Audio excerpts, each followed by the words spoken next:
pastor Henrique, ele falou sobre as provas imprestáveis, anulação de todos os procedimentos aí. Isso já vem desde 2020, tanto que tornou o Lula elegível, né, novamente, uma pessoa condenada aí por corrupção em várias instâncias. Eu claro, não sou nenhum idiota, eu não sou jurista, mas eu acompanho que realmente as provas foram anuladas, os processos foram anulados, coisa que eu não concordo de jeito nenhum, acho uma vergonha por parte do Judiciário, por parte do STF, não concordo de forma nenhuma, mas tanto que, né, ele está elegível e foi eleito. Mas eu tenho a concepção comigo, isso aí ninguém vai tirar de mim, nem Polícia Federal, nem Dino, nem praga nenhuma dos infernos. Eu falo aqui que o Lula, ele foi condenado por um juiz federal, na época, juiz federal Sérgio Moro. As suas condenações foram confirmadas e aumentadas em instâncias superiores. Eu entendo e, em qualquer circunstância, defendo que cada pessoa tenha o seu direito de defesa, a presunção de inocência, o contraditório. Isso é absolutamente correto e nós defendemos a democracia em qualquer circunstância para qualquer pessoa. Agora, curioso, eu estava hoje na sessão da CPMI e quem estava lá dando depoimento é a cabo Marcela, que correu risco de morte. E ela mesma falou em vários momentos da agressividade, da irracionalidade, do ódio e da violência daquelas pessoas que estavam lá no dia 8 de janeiro.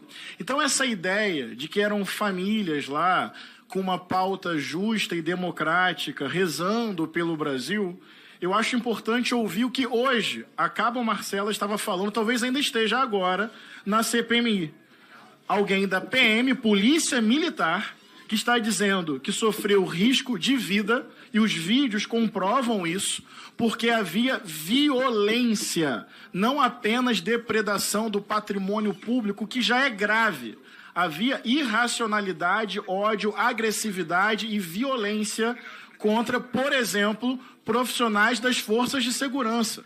O que houve dia 8 de janeiro não pode ser minimizado ou romantizado. Houve ali manifestação deliberada de ódio, de agressividade, irracionalidade e violência. E a pauta em si, além da ação violenta, que não pode ser minimizada ou naturalizada, a pauta em si, flagrantemente ilegal. Esses que os senhores chamam, num debate raso, de ex-presidente ladrão, teve o processo anulado porque ficou comprovado que as provas, supostas provas...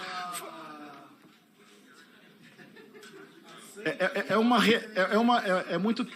Não, eu vou pedir aí só... Utilizando o mesmo privilégio do cabo Gilberto, usando do mesmo preceito regimental que o cabo Gilberto, com recorrência, faz uso, gostaria de pedir a recomposição aí de 1 minuto e meio para concluir o meu raciocínio, porque não é razoável.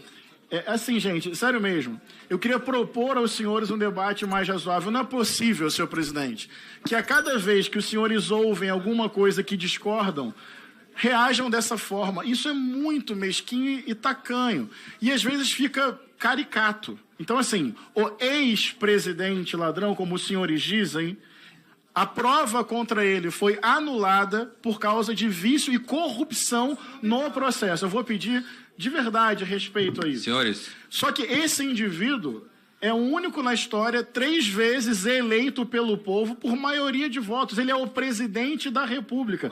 E ganhou do candidato de vossas excelências. Teve bastante voto, reconheço que a extrema-direita tem força na sociedade. Não acho que todo eleitor de Bolsonaro, de verdade, representa a mentalidade dos senhores dessa comissão. Aliás, tem vários deputados pró-Bolsonaro com os quais é possível um nível de diálogo com algum grau de razoabilidade, eu reconheço isso, mas mesmo assim não ganharam a eleição, de fato perderam para o indivíduo que é pela 3ª vez eleito pela maioria da população. Em 2018, quando nós perdemos, eu aceitei o resultado eleitoral e dentro das demarcações da democracia defendi a tese de mundo que eu acredito.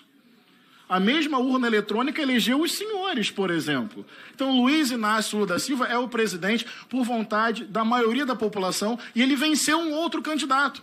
Aliás, o único presidente que no período da Nova República não conseguiu se reeleger. Queria, inclusive, dizer isso. Bolsonaro conseguiu uma anomalia. Todo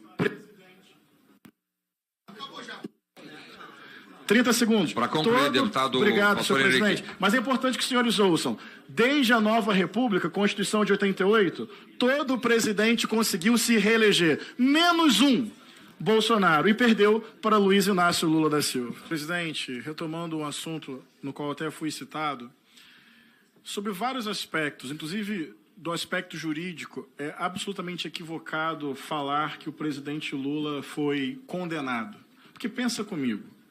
Se no processo de investigação, Ministério Público e o juiz, se há a prova de que houve ali desvio, parcialidade, combinação de ações, conluio, bem, não é uma questão técnica. O direito de defesa de uma pessoa, qualquer que seja, está absolutamente prejudicado. A instância superior, eu sei que tem algumas pessoas aqui da área do direito, a instância superior acabou julgando um material completamente parcial, viciado, fruto de uma ação ilegal, imoral e corrupta. Então, a instância superior julgou com base em erros profundos. E aqui é importante dizer o nome. O então juiz federal, o Sérgio Moro, ao que tudo demonstra, agiu com parcialidade. Isso não é tecnicismo, isso é injustiça contra um direito fundamental de qualquer pessoa de se defender. Imagina, quem propõe a denúncia e quem julga articulando nos bastidores. Isso não é técnica, isso é falta completa de justiça. Aí depois que Lula foi injustamente preso, isso está provado, ele não pôde se candidatar. E só por isso, ao que tudo indica, Bolsonaro conseguiu se eleger. 2022 provou que de Lula ele não consegue ganhar no voto. Bem, o juiz que fez esse conluio tornou-se ministro do então candidato eleito. Se isso não é corrupção do ponto de vista formal, mas é muito imoral, é muito antiético. Fica evidente que havia ali um projeto seletivo, absolutamente equivocado. E depois ainda saiu do governo dizendo que Bolsonaro interferia na autonomia da Polícia Federal. Depois se juntaram para o momento final, que foi perder para Lula quando ele estava já inocentado, elegível e eleito. Então essa é a verdade dos fatos. Ninguém aqui gostaria de, num processo de investigação, ter o promotor e o juiz combinando contra si, porque isso é ilegal e imoral. E acho que daqui a pouquinho o Moro terá a devida responsabilização nisso. Passou o tempo, nada como um dia de cada vez.